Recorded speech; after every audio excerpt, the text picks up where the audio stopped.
समयपुर का बंद महल। एक समय में फंसी आत्मा की कहानी।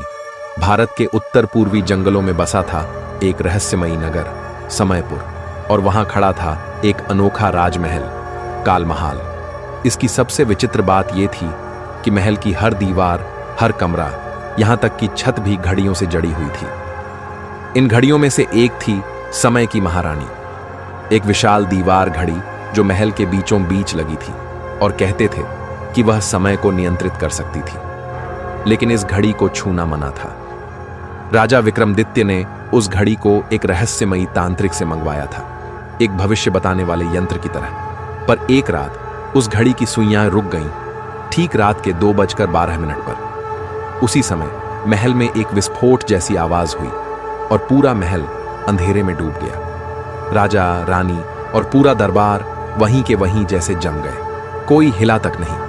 अगले दिन जब सेवक आए तो सब जिंदा थे, लेकिन बिल्कुल स्थिर, जैसे मूर्तियां बन गए हों।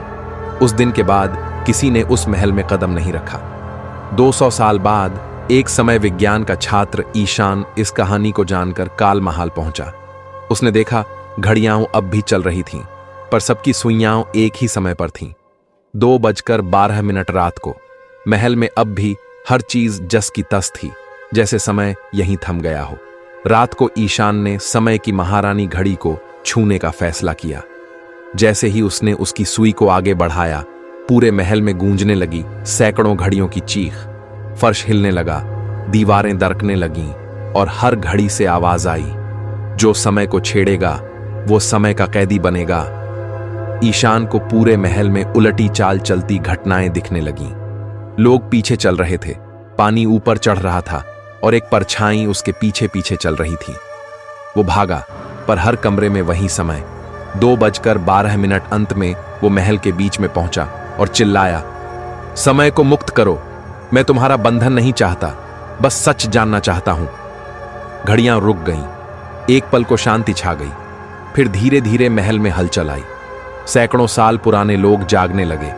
राजा विक्रमादित्य ने उसकी ओर देखा और कहा, तू पहला है जिसने समय से बात की, उसे जीता नहीं।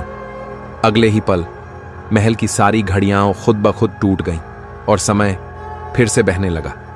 लेकिन आज भी अगर कोई उस महल के पुराने खंडहरों में रात के 2:12 पर जाए तो उसे एक घड़ी की हल्की टिक टिक सुनाई देती है। शायद समय किसी और को बुला रहा हो।